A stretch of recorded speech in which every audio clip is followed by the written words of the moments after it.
Hey everyone, my name is Brad. Welcome back to the vlog. For those of y'all that are new, I like to vlog about personal finance, position, and things for opening your own practice. I own my own practice, and today I really wanted to talk about how to deal with running a business and employees that are gonna somewhat push your buttons along the way. They're gonna try you. What I mean by that is we have 3 different physician assistants that work as a part of the whole group. And all 3 of them have definitely pushed boundaries in different ways. And I don't think there's anything wrong with that. When you're an employee, there's nothing wrong with advocating for yourself. Good for them. Here's as a business owner where it kind of gets a little bit sticky. So in my state, if you salary an employee, then if they work even 1 hour out of that day, then you technically have to pay them the entire day's worth.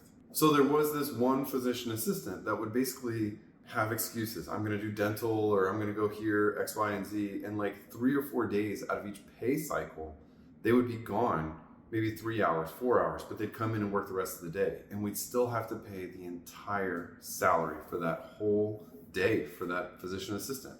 I think that's where it gets a little bit sticky. So then we tried to basically say, okay, we're gonna change your hours, we're gonna basically change your contract. And then they came back at us and said, well, I'm not gonna agree to that change in the contract.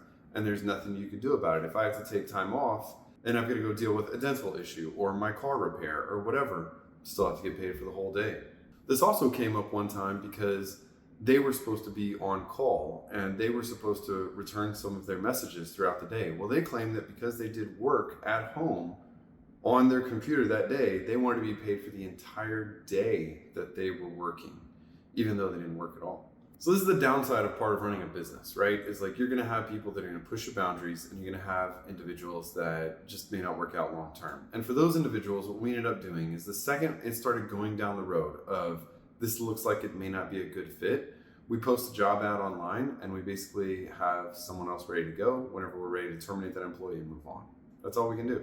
Now, I know that this employee got mad at us because we did in the very beginning, we ended up deducting those hours for one paycheck, and then they brought it up to us and said, hey, you can't do that in the state of Texas. And actually, whenever I talked to our lawyer, they said they're absolutely correct. If they work 2 hours out of that day, out of the 8-hour day, you have to pay them the entire salary for the whole day. And that was eye-opening. I get it. I'm glad that they advocated for themselves, and I'm glad that they knew the situation from that standpoint. They knew how to work that system a little bit. But at the same time, it was annoying as a business owner that I thought I was getting 8 hours out of work for this payday, and the employee some days was only showing up 2 hours and getting paid for the entire day. That's not cool. It's already hard enough to run a profitable business in primary care, but when you start having an employee doing stuff like that, you gotta cut your losses. You gotta say, look, this isn't the best fit for you. In this clinic, you need to go somewhere else. Have a good day. I think as a business owner, you should always strive to maintain within the law. You always wanna do that. But at the same time, you should always strive to treat your employees right, but also not let them abuse you. You have to separate the business and the personal aspect of things. This particular employee is very nice, but at the same time, they kept pushing the buttons, they kept pushing the boundaries, and they didn't want to work full time. You're not gonna get paid a full-time salary and not be there full time. Sorry, that's not how this works. We're gonna move on and find someone else. With that, make sure that you know the laws in your state. Make sure you know what you're entitled to, what your employees are entitled to, and always have a plan B. I think that's the biggest thing, is whenever we see things not going the way that we want to, whether it be with a PA, an NP, or with a medical assistant, we always post a job ad right away, slow to hire, quick to fire, we just move on, and it's just not a good fit.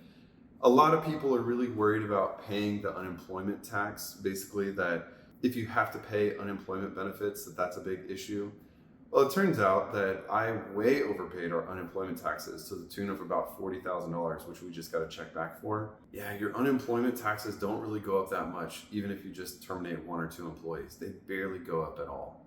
I wouldn't be worried about that. You're gonna lose way more in terms of productivity and or the morale with your practice or your business. Slow to hire, quick to fire. Just make sure that you move on, cut your losses. All right, guys, I hope you all enjoyed today's quick video. I'll see y'all next time. Have a good one.